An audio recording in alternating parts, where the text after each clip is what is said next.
Ladies and gentlemen, boys and girls, welcome back to the 2-Bit Gaming Podcast. I am your host, Let's Jays, and joining me, as always, is your other host, Matt Lane. Matt, say hi to the fine folks at home.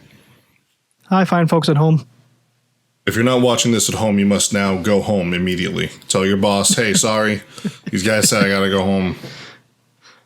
Gotta go home. I don't make the rules. Yeah. They told me to on a podcast. Yep. So we're not talking to the fine folks at work, not talking to the fine folks stuck on Interstate 95. It's the fine folks at home. Anyway, last week we kind of talked about some Nintendo stuff just because the Nintendo Switch Lite was just announced. We figured we might as well stay relevant with that because we already missed E3 by like 2 months now.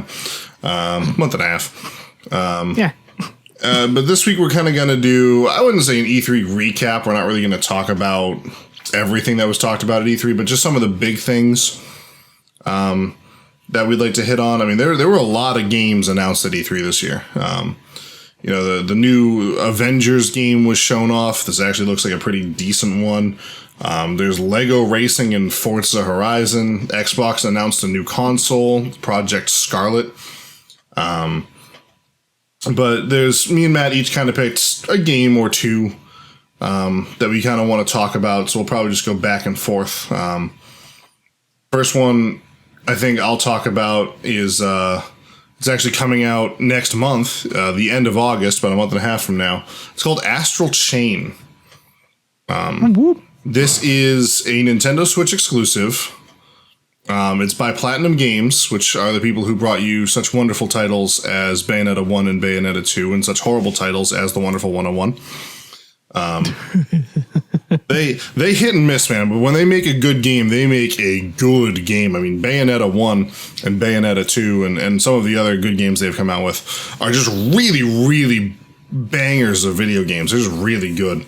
And Astral Chain looks to be absolutely phenomenal. It's a JRPG kind of looking thing, kind of mechs. I don't understand all of the components of it, but you kind of like link your soul with like a warrior robot type thing and fight together. And so combat looks to be super interesting in this game. And the fact that this is a game that's exclusive to the Switch means it will be taking advantage of the Switch's unique hardware that you can play this game on the go. And gyro will probably be a part of this game, which is fun and exciting. I can't tell you how frustrated I am that I pick up my PS4 controller and I just want to use gyro to look around or even just help aim or something like that. And even though the PS4 controller has gyro built into it, the technology's there. Games just don't make gyro controls a part of something. Like I just beat God of War pretty recently, and I can't tell you how frustrated I am that like I go to pull out Kratos's like axe or any ranged attack, and I have to keep moving my stick in precise small movements to get exactly where I need it to go instead of just slightly bending my wrist to fluidly line it up. More games need to take control of gyro aiming. It's nothing but good can come of it. Anyway. But I can get behind that. Yeah, more and more games are figuring that out. When Doom was ported to the Nintendo Switch, people were asking, "Hey, make sure that there's gyro controls in it." And Doom was like, "Yeah, no, you got it." And there is, and I just think gyro aiming is so much better than just aggressively moving some sticks around. So I don't know how much that will come into play in this game, but I'm looking forward to playing Astral Chain a lot. Platinum Games is a company that's earned my respect. I think that they're really excited to be working on this, kind of a new project for the Nintendo hardware. They seem to be really enjoy working with Nintendo. Bayonetta 1 was not a Nintendo exclusive. In fact, I don't think it initially even launched on a Nintendo platform. I think it was only on Xbox and PC and maybe PS3. Correct me if I'm wrong. But as the sequel came out, that was a Nintendo Wii U exclusive, and The Wonderful 101 was a Wii U exclusive. And I mean, the game wasn't that bad. I just didn't enjoy it. and they have really just come to love working with Nintendo. And so we have Astral Chain now coming out for the Nintendo Switch at the end of the month. This is a game that I don't know that I'll pick up on launch just because of how big of a game it seems to be. But I definitely will pick up this game eventually when maybe we're in another bit of a dry season, and we'll eventually get there. So that's Astral Chain for the Nintendo Switch. Do you have any other thoughts you want to add on to that one, Matt? No, it's just that was like an interesting dark horse for me. Yeah. Because it's not a thing I think I would typically show interest in, but I'm interested. Yeah. I mean, compared to some of the other titles that came out at E3, like Final Fantasy VII, for example, is a game that I think I'm probably more hyped for. The remake is finally coming out. I'd love to talk about that probably maybe next week or something, but the visuals of this game is what kind of grabbed hold of me first. Yeah. I was like, this is very, very interesting and unique, and it looks very aesthetically pleasing. Time will tell if the gameplay truly holds up that well and that smooth as what the footage that we saw. Especially with it being Switch, you never know. It could be, it's really hard to say. But look, Jason, I mean, I'm looking forward to it. I would not buy it on release. I definitely would wait and probably watch some minute amount of playthroughs, not enough to maybe spoil anything in case I did want to play it, because it does look kind of story heavy. Right. But enough to where I can at least get an idea of, did this hold up to the expectations of what we thought it would be? And if not, then I'll just watch a playthrough. And if it does, then I may look into it. Maybe, I don't know. It depends. There's several games coming out this year kind of all around the same time that I'm interested in. So it's more of, it's less of, do I want to avoid getting this game, or do I want to have to save the money I would get on this to something else? It's true. I mean, there, like we said, there were a lot of games that were announced at E3 this year. And some of them are coming out this year. Some of them are coming out early next year. Why don't you bring us down another one, Matt? Yeah, I was going to say, speaking of which, I have a huge one that is very big for me, going back to my college years, having some of the best times of our lives playing the Borderlands series. Good series. And we have Borderlands 3 coming out allegedly on September 13th, should that not change at all. You never know with games these days, but for right now, September 13th. And this is the full-fledged one. We haven't had one in quite a while. We've had a lot of spin-offs. We've had the prequels. Yeah, the Handsome Jack collection and all that jazz. Right. Whole bunch of extensions of it, but not a full-fledged game yet. And it's a big deal, and it's always scary to me when you have games that succeed this well and they get ready to make another one, because I just don't want them to make a crappy game. It's all it is. You get every time, because Borderlands 1 came out and everyone, because I actually worked at GameStop back in those days, and I remember all the hardcore gamers that we worked with were just, oh man, this is just amazing. Like how could they possibly, hold up to this or improve upon this? And then Borderlands 2 comes out and they find a way to do it. Like it's not that, because they did what every game should do. They didn't run from the parts of the game that made the first one great. They kept that intact, because, a lot of people, a lot of games I feel like get scared sometimes that people don't want repetitiveness. And to an extent that's true, but I think people don't want the game to change so drastically that it doesn't feel like the same game anymore. So like there's that thin line where you have to meet in the middle.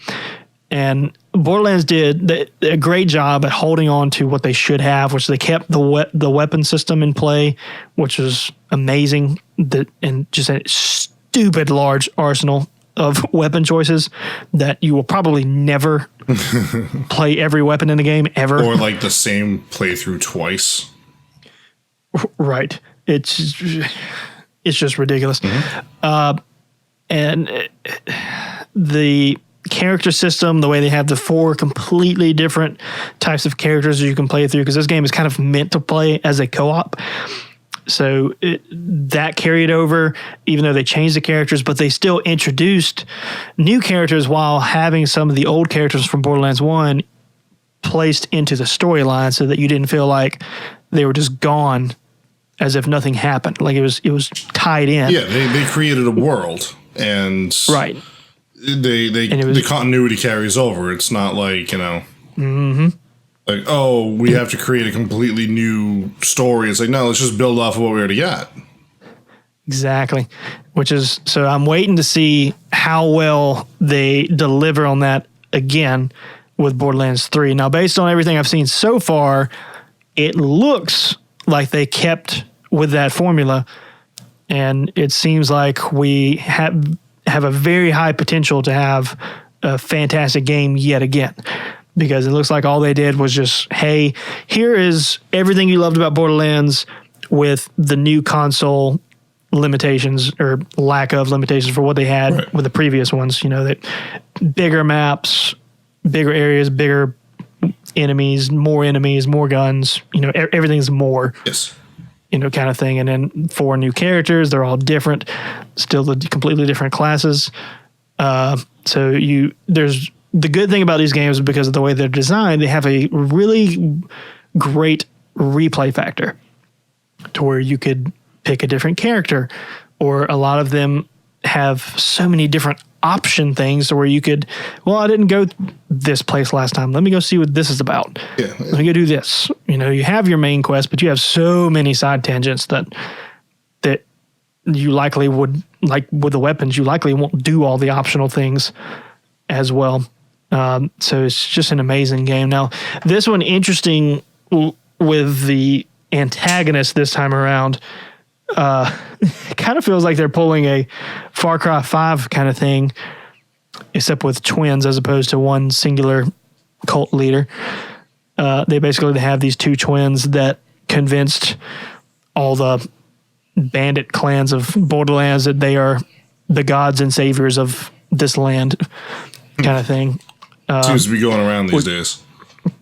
Yeah, that's a little bit of a step up from Far Cry 5, because Far Cry 5 was more of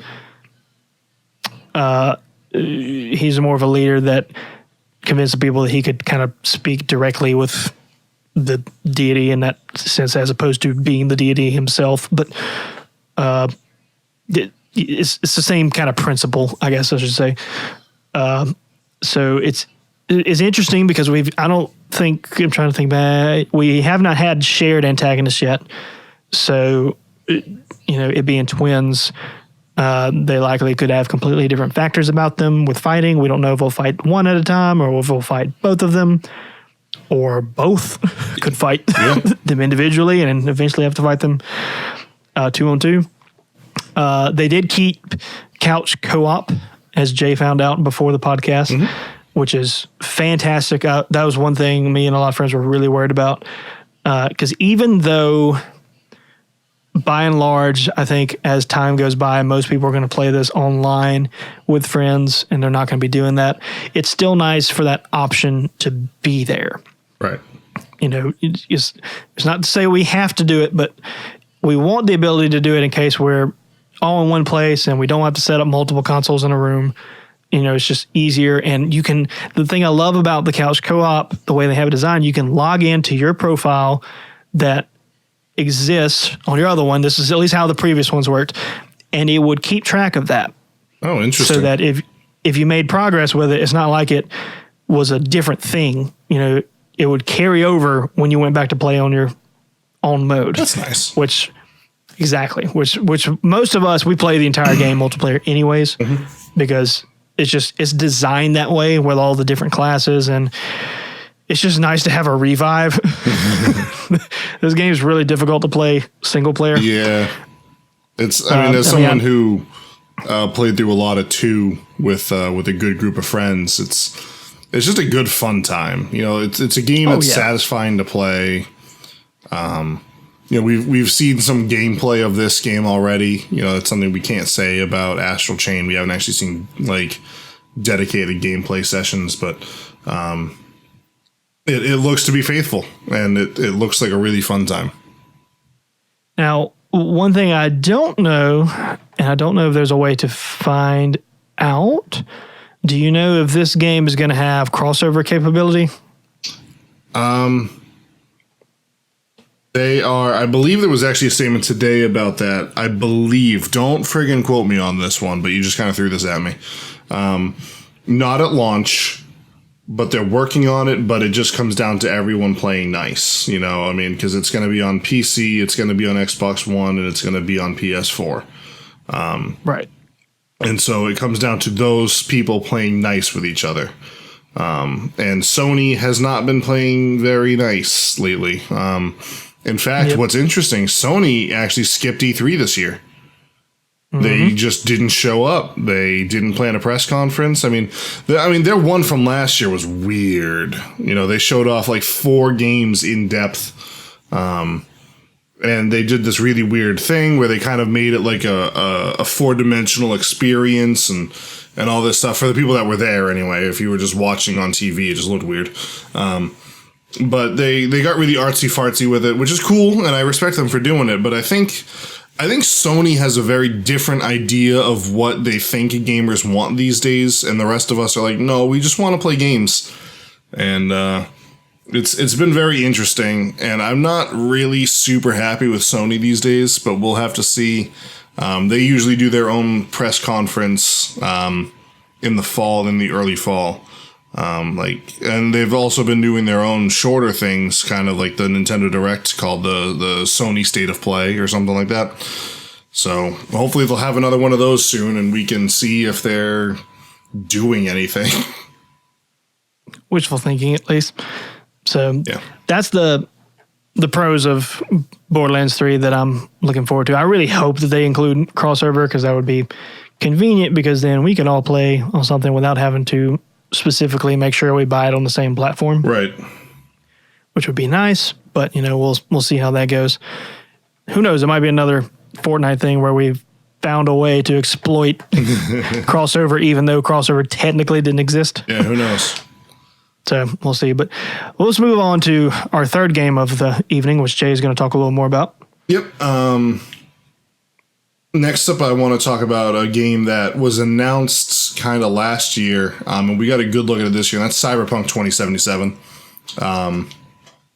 This game isn't coming out until April of next year, of 2020, not 2077. But this game, I think, is going to kind of maybe set a bar. Oh, excuse me, in gaming. As far as like what games can do.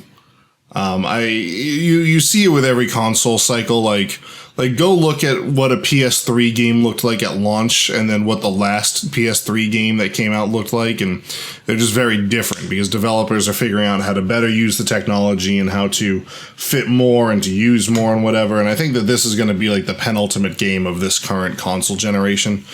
And it looks absolutely gorgeous. It's a huge open world that takes place in kind of, I'm assuming, 2077. So it's the future.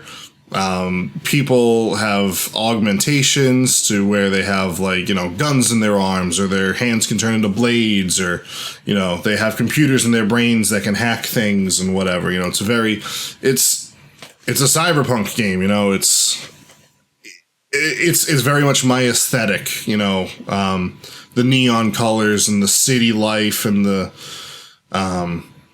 that kind of thing. It's really fun. I mean, Keanu Reeves is in the game, for crying out loud. The dude is breathtaking. I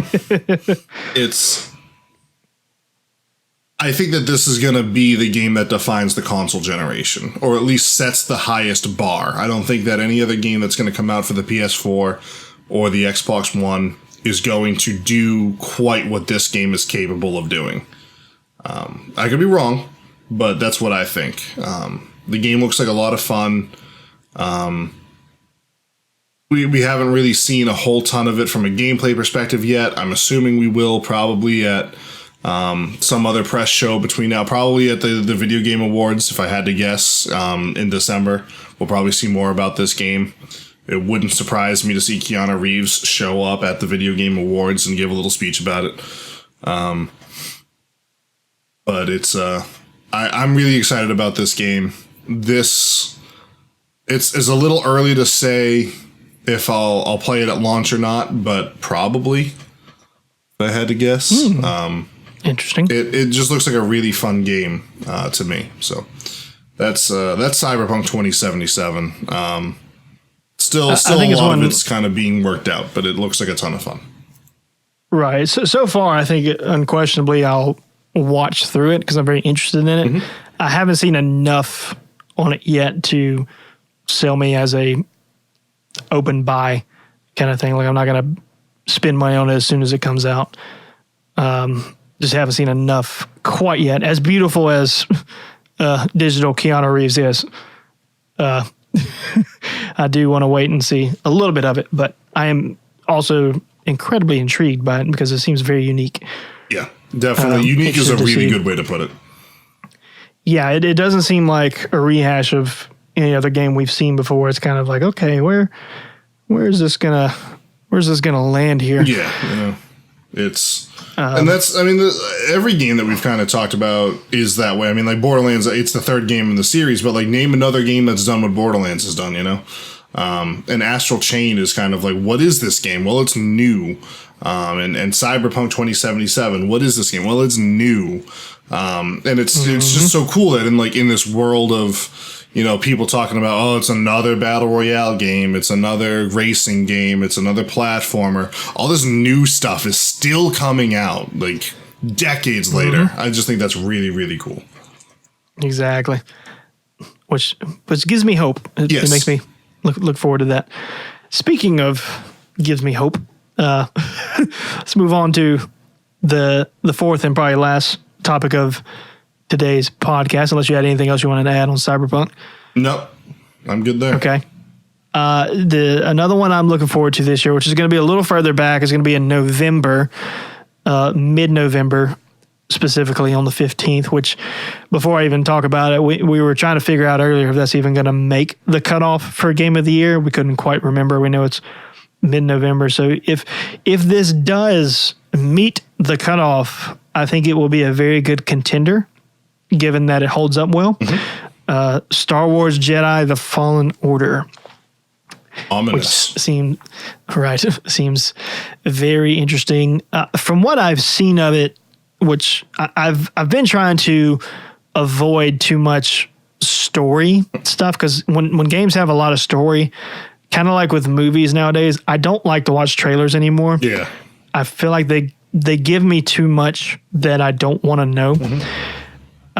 Star Wars, oddly enough, though, when it comes to movies, is one of those I think do very well with trailers because they don't give a lot of dialogue.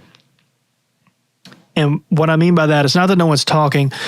Most of the time when Star Wars does a trailer, they have a character from the movie doing a voiceover for the trailer, and it's not a line directly from the movie. They're not showing you someone talking as if a scene is unfolding right in front of you. Now, I mean, sure, you're going to see some scenes, but a lot of it is crazy spliced to where it's like just a lot of snippet here and there. It's not like where a lot of them have become to where it's almost like, here's a 30 to 45 second teaser of just a pure uncut scene from the movie, so you get to see everything that happens here. Right, and then they show you all the funniest parts, and then you get to the movie, and you were like, well, they kind of showed the best stuff already, so that was dumb. Right. If you want something specific, which actually led me to start doing this, when the trailer for Infinity War came out, it had the moment where Iron Man and Star-Lord are in the same shot for the same time. And in the trailer, it had that joke of I like your plan, but here's the thing, it sucks. So let me do the plan, and that way it might be really good. And you saw his face that he made from there. And granted, it was still really funny in the theater, but I remember thinking when that happens, like, if I had not heard that, this would have been so much funnier. I agree with you wholeheartedly, which is why So I like much what they funnier. did for Endgame, where they didn't show anything from the movie Mm-hmm. except for like from the first 10 minutes or so. Yep. Which is what led me to doing this though, because like with Endgame, I did not watch a single thing, nothing, and I cannot tell you how happy I was about that decision. And I've continued to do that. I was like, you know what? Screw it. I'm just going to do that with every movie possible going forward. The only time I can't avoid it is when I go to the theater, and then I'm literally kind of forced to being in front of You're a previews. captive audience, yeah. But there was so Right. much stuff. I mean, there were so many characters in Endgame. It was kind of hard to keep them all straight sometimes. Oh yeah, that's a Like, fantastic movie, by the way. I mean, I know it's a side tangent, but They had like characters from like movies you hadn't seen in a while. I was like, who's this Thanos guy? What's his deal? I don't even remember.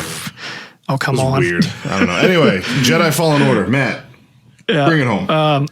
So very excited about this game, and for a lot of things. It's nice to have a Star Wars game that is not going to be the hellacious rehash of Battlefront that they've attempted to do twice and failed twice. Yeah. That's still will never understand that, because like I saw a amazing article the other day that showed that it's like, let my kids play the old school Battlefront like from the PlayStation 2 days. Yeah, revive the servers. And they sat there and played it for, because you can do it offline. Right. Like there were no servers. So like they just sat there and played it for hours. And then I was like, they verbally said out loud, like, man, why wasn't the new one like this? Like, thank you. We've all been asking this. You had one job and you didn't do it. So here we are with this one. There's not going to be any of these modes. It's going to be kind of a heavy story driven game, which is really good because Star Wars is a massive universe with a crap ton of story to pull from. Whether it's canon or not, you have a ton of ideas and different areas that you can pull inspiration from, and so much room to work with, so many different time eras to pull from. And again, I haven't watched story trailers of this because I want to avoid that, because this is a game I actually want to play. Right. So I don't know the exact time era this is, but given that it's called The Fallen Order, and I have to imagine this is a little more on the later portion of history, considering that it's talking about the Jedi, like being one of the last Jedi.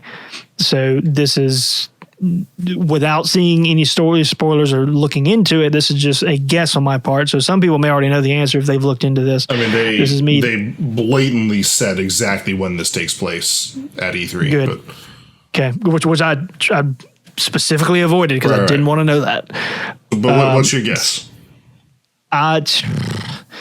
Given that it's the last Jedi, the only place that makes sense to me would be, it'd have to be after after the events of Episode 3 and before the events of Episode 4, or it is sometime around the timeline of the current Star Wars, give or take. Would be my guesses. Would you like me to let you know if you were right or wrong on either one of those? Sure. You are correct. So the Fallen Order kind of is a double meaning with Order. You know, it's between episodes 3 and 4. It's after they execute Order 66. Yep. All the Jedi are dead, but not all the Jedi are dead. There's still a select few of them around, and you will play as one of them. Correct. So that was my first thing of what that made sense to me. It was like, that seems like that would probably be the place to pull from. Yeah. I think it's a But, great place in history to put a video game. Oh yeah. Now even better, there's a little bit of a side tangent right now, but there is rumor from IGN specifically, so it's not just like a out the woodworks rumor. Not Timmy just being like, my dad works at Nintendo. Right. Dang it, Timmy. That a Star Wars, I wanted to say they said a movie maybe is in development around the Knights of the Old Republic timeline. I think I heard something about that too. I don't know. I think Disney needs to slow the frick down on their Star Wars movies personally, but Right. Which, that being said, I'd be fully on board with that though, because that, unlike any of the other ones we've had, that's something that won't be connected to any of the other ones at all. True. That's so far out on the timetables that no mention of any character should be involved. Period. Like it should just be 100% new characters. Yeah. And really good characters and really good plot to pull from. You can have the Mandalorian Wars, especially if they focus on Revan and Malik and all. Like, oh gosh, there's just a bunch of really cool things to pull from. But anyway, so back to this one. The gameplay to me looks very promising because it reminds me of Star Wars: The Force Unleashed. I don't know if you ever played those or not. A little bit, yeah. To me, it reminds me of if those games were released now with modern graphics and capabilities that the consoles do now. It seems to work that way, which is very promising to me because that was a very smooth game. The combat was very fluid, very easy to get a hold of. Right. Very nice. Very similarly, a lot of the enemies in Star Wars games have no chance of combating a lightsaber. So it makes sense that in these combat sequences that they showed, a lot of them have these weapons that have this sort of static electricity or something that can deflect a lightsaber. So they're not just useless grunts that you can come in and just single swipe everybody. Yeah, that's the one point. Well, actually, I guess there were 2 points because we were talking about one of them earlier. But that's one of the points that I actually saw a lot of people complaining about because in the Star Wars universe as we know it, that technology didn't exist at that point and wouldn't for many, many years to come. Correct. So people are like, oh, I guess we're just shoehorning that in for the sake of a video game. And honestly, they probably are. But I think it makes the game more interesting anyway, because it just wouldn't be fun if you could just literally one-hit kill every enemy in the game. Correct. And it also wouldn't make sense. So like they're kind of boxed in a corner because your options are either give them this weapon to where they can combat you or allow enemies to take more than one hit, which doesn't make sense with a lightsaber. Yeah. So they just wrote themselves into a corner and they're just pretending that corner doesn't exist anymore. And that's, I mean, the Star Wars universe is so freaking huge at this point. Like, there's retcons, there's contradictions in everything, and people just need to calm down about it and just play the game and have fun. Now, I would need to really dig into some weeds to fully combat that argument, but my knowledge of things is this is not unheard of technology. Like, I don't think... And the only thing I think of is people are pulling from what some of the Stormtroopers had in The Force Awakens when that one came out, which, yes, is way later from now. And I think they're just thinking of movies alone because nothing in 4, 5, or 6 had things that would block lightsabers. But that's not really a fair comparison because you're having to think when 4, 5, and 6 were made as opposed to when 1, 2, and 3. Like, that's more of a just at the mercy of when these things were made kind of thing, because in episodes you can't 2 and 3 as an excuse. It's what the lore is, right? Well, I was going to say in episodes 2 and 3 there were weapons that could deflect lightsabers. So, and that's before 4, 5, and 6 in terms of the timeline. So I think their argument is lost on that. And there's moments in the problem with Star Wars lore is it's so freaking huge that you could probably find something anywhere that existed. Right. So I'm not going to dig too far into the weeds on that one. I think just let it be what it is. Yeah. Kind of thing. I mean, if it upsets you, so be it, but just try not to get too upset with that. I think that's a minute kind of petty thing to dig into. You see it in gaming and you see it in movies is people are just, they love to hunt for plot holes and seem to use that as an excuse to call something as bad or lazy or poorly made. But in reality, it's just like, no, like they're so like, I think this game is going to be so good that people don't care. You know, it's the same thing. Like how many plot holes are there in Marvel movies, you know? A lot. Like for example, Nick Fury knew that friggin' Captain Marvel existed all this time all along, but pretended like aliens didn't exist at all up through the Avengers. And there's so many plot holes and things like that, but no one cares about it because the movies were good. Mm-hmm. And I think that hopefully that's something that can happen with this video game. This video game looks good. This game looks a ton of fun. Yes, it does. We were looking at it earlier, just to add on to that. There was the weird thing about people complaining about the way the lightsabers looked. Yeah, so much so that the studio's redoing it. Right, and it's getting really weird because, like, so on the article that we read about that, they had a picture of it, and it seemed it made sense when I started staring at it.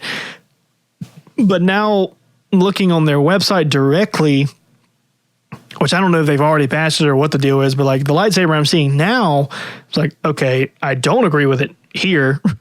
I did on the article, so that makes me question, was the image fabricated to begin with? Or if they've just already corrected it, I don't know. But some of the things that they were pointing out is like, that seems really, really petty. Yeah, fan bases can ruin things for you so quickly. I mean, it's...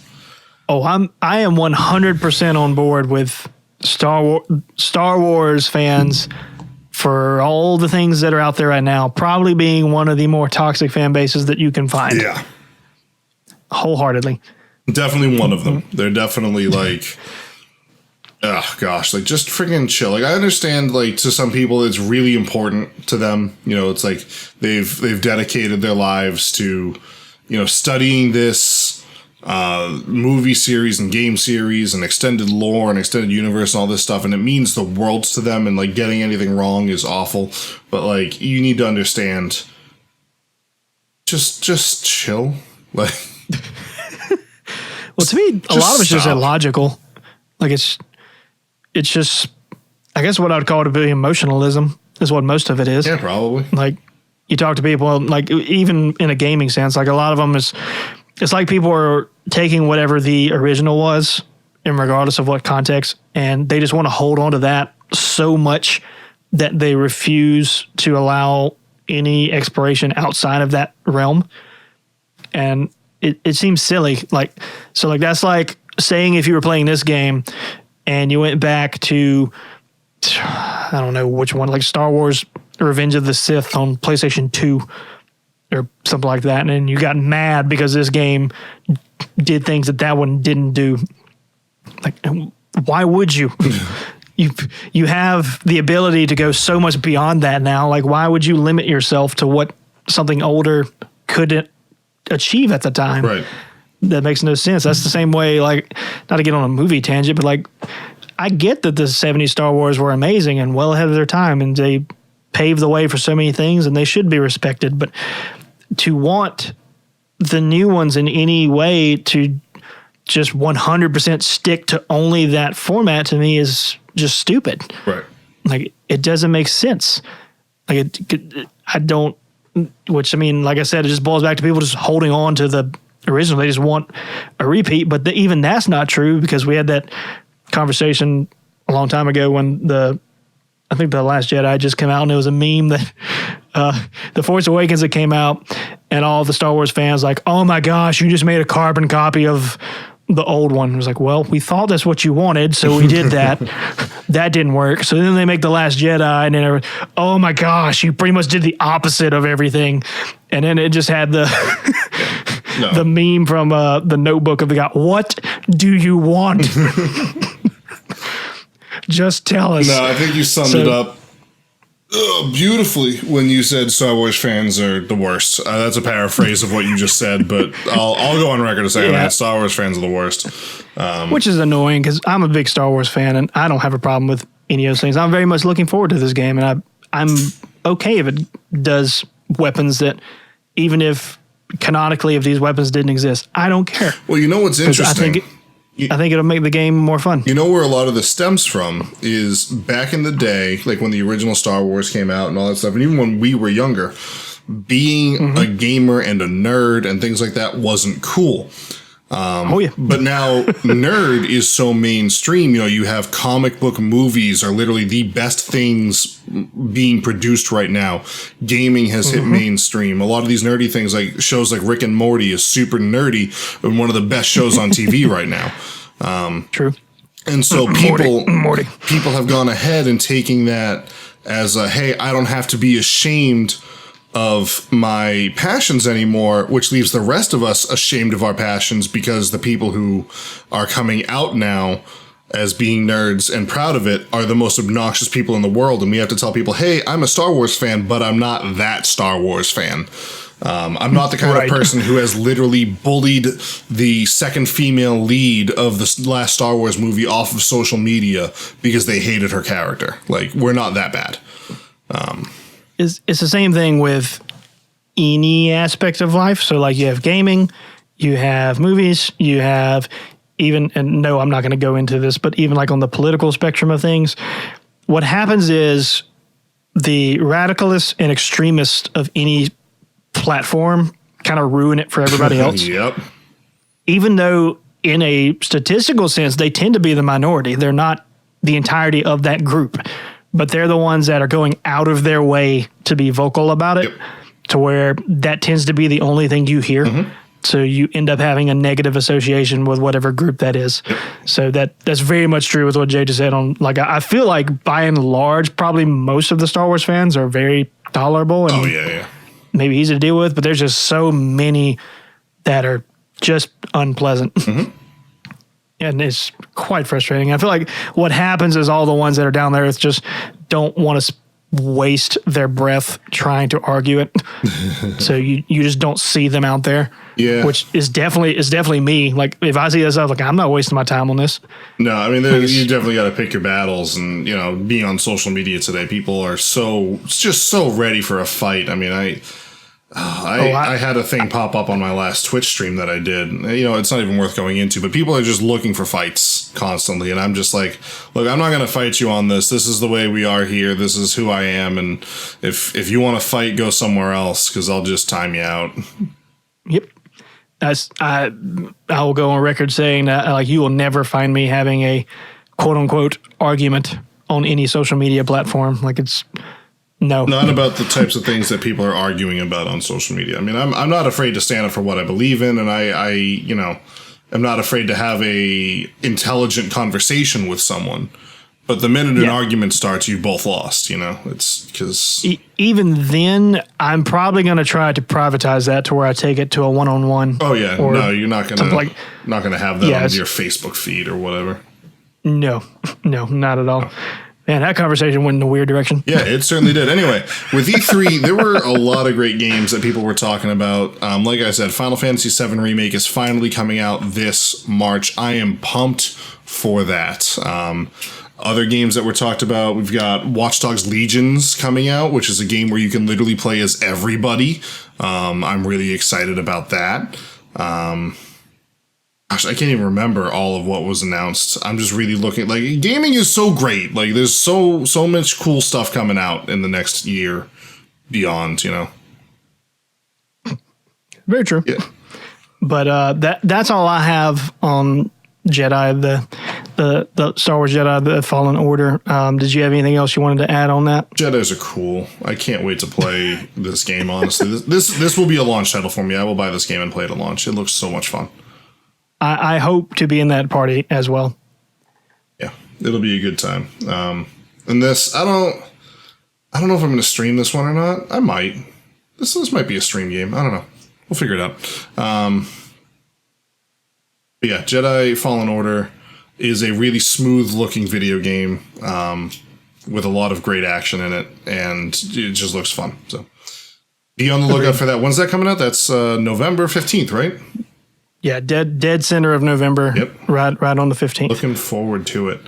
But that's probably a good place to wrap up the episode, if nothing else.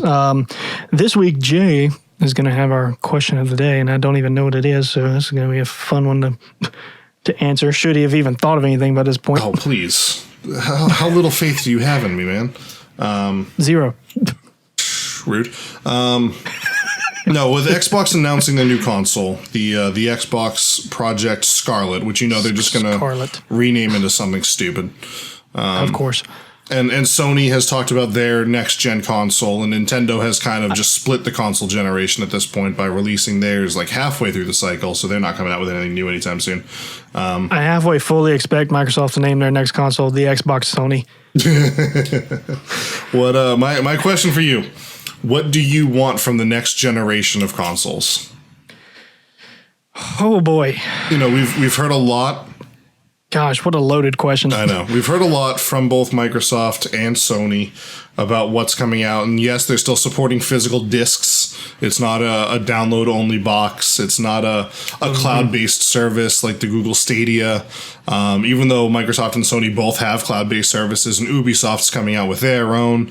And I forget who. Everyone is coming out with a cloud-based service. And I just want them all to perish in hell. But we've already talked about that.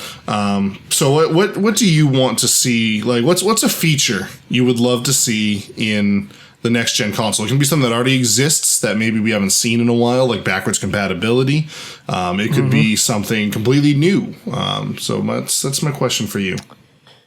So for me, the biggest things I would like to see in terms of backwards compatibility, I'm open to this. So it can be one of either of these things. It doesn't have to be all one thing. You either need to make a console that can play the discs in a backwards compatibility so you can still use your physical copy, or if that doesn't work, because sometimes it's hard, it's harder than people think sometimes to create brand new technology that can still work with old technology. Yeah, I mean, like a lot of people think it's easy, but it's not. The PS2 could play PS1 games because there was a PlayStation 1 inside the PlayStation 2. Like, there were literally two consoles inside that box. That's why the box was so huge.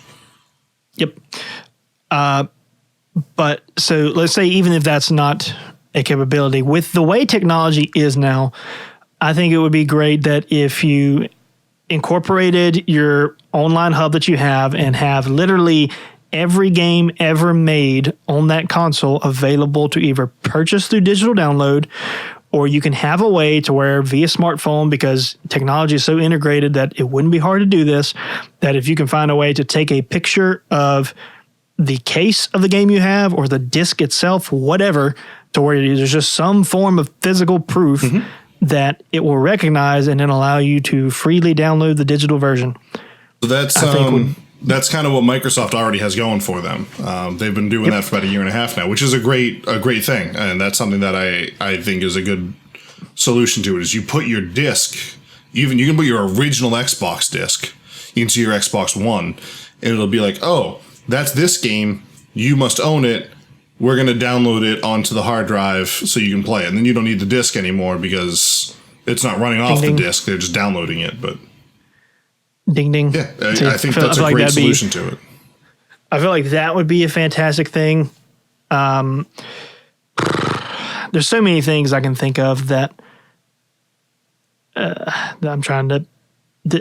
I'll just stick with that as my number one right now. If I think of anything else after you give your answer, I'll give a retort. But for now, I'll stick with backwards compatibility of some medium. Like, it doesn't matter how it's accomplished, but the option for all of it to be there, not just in a small quantifiable form where here are some of the games that we've had. No, give option to any of the games that they've had.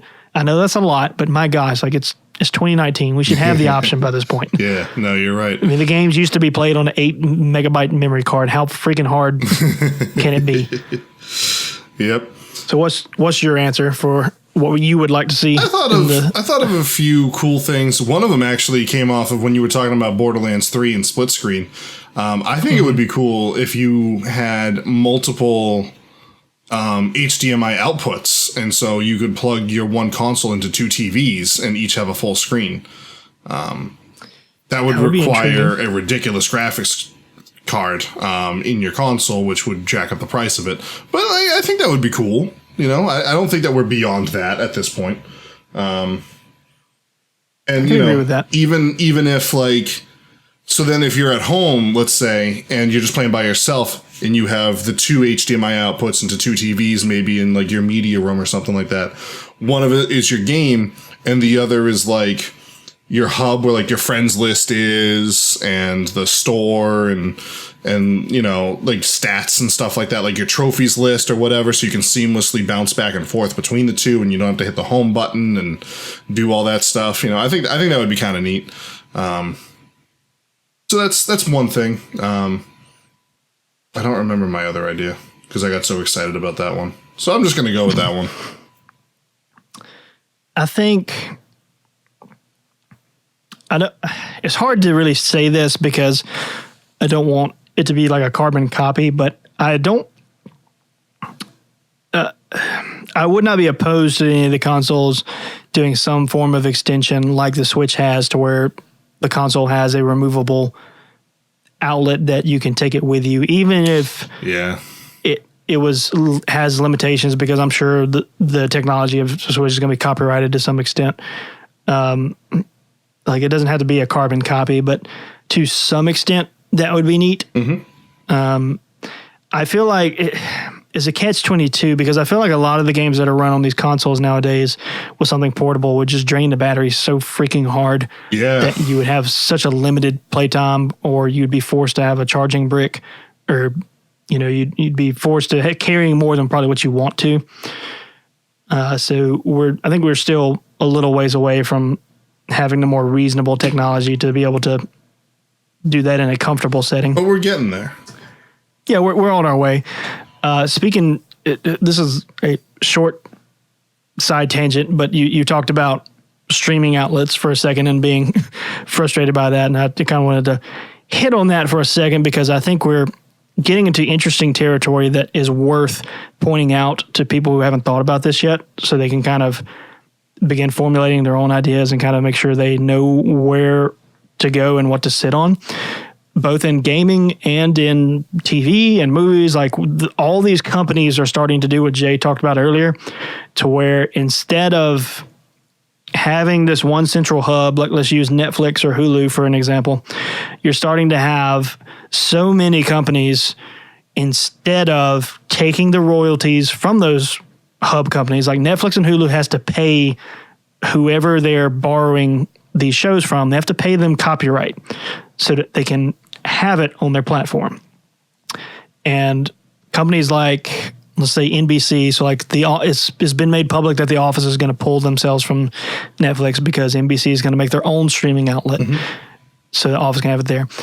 What has happened is basically NBC has, if you want to put it in a short condensed version, wants more money, basically. So they're going to stop taking the free money from Netflix without having to do anything, and decide to make their own streaming outlet, to where now they're in charge of the servers, they're in charge of the maintenance and all this stuff, to where they go out of their way to do more work so that they can, quote unquote, make more money from it, which is asinine to me, because if you really need to ask yourself, especially when you're NBC, what the frick do you have other than The Office that people are going to come pay for your own individual service?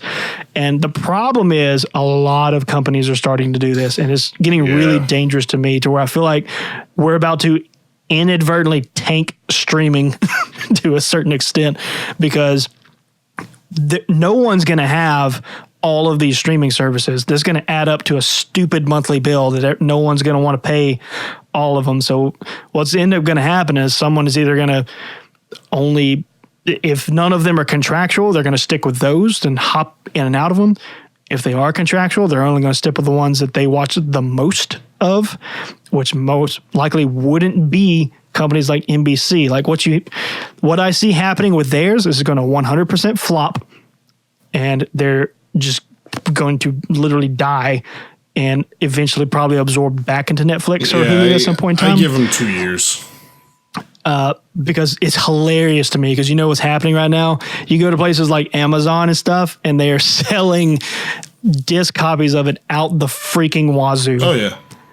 Like, just ludicrous amounts, because they're putting it on quote unquote sale. Right. As if those things need to, like, anything they make off of those at this point is 100% profit. Those shows are old enough now to where that sale is not a sale. it's just less money than what they would have made off of you. Right. So they're just, they are throwing those things in droves at people, so that you have to understand as a streaming service, when you see something like that, like, okay, well, this might not work. But what we see instead is just more and more and more doing it. You have Disney pulling all their stuff to do their own, which they'll probably succeed more because they're a juggernaut, right? Disney and they have more to succeed. Do. And they're going to make theirs stupid cheap, or it's like $5 or $6 or something like that. So they may have a leg to stand on, maybe, but it's still ultimately it seems like a bad business decision, knowing that when this happens, it's slowly but surely going to bleed into all the others, to where the only people that lose out of this initially are Netflix and Hulu. And what I really don't want to happen is to where it affects those two companies enough that they go under. And then, like Jay said, it takes a year or two for these other companies to where theirs doesn't work. And then now we just have nothing. You would hope that it would cycle around by that point and something would fix itself. But we'll never have nothing. You know, there's even if Netflix and Hulu go down and then all these other companies go down, someone will just start a new service and make deals with NBC and be like, look, you were stupid. Your thing didn't work. And we could probably even get your stuff for a better price now because you've already proven no one wants your stuff at your prices. So, you know, Netflix, like if The Office comes back to Netflix, NBC will probably make less money off of it than they were initially because Netflix will just be like, well, no, you already left on us once, so we're not going to invest that much in you right now. So we'll give you 65% of what we were giving you before, you know, and I think it'll just benefit Netflix. And in the meantime, there's enough Netflix original series out there and Hulu original series that they'll keep themselves going. I'm not really worried about that. But I did just get the signal from my wife that dinner is ready. So I am going to go ahead and end this episode here. Thank you, ladies and gentlemen, for tuning in. Let us know what you'd like to chat about next week down in the comments below. And let us know what you want out of the next gen consoles. Just kind of curious as to, you know, it can be something brand new, kind of like what I talked about, or it can be something that already exists, kind of like what Matt talked about, or something kind of in between. So anyway, we will see you guys next week, hopefully. Peace out. Later.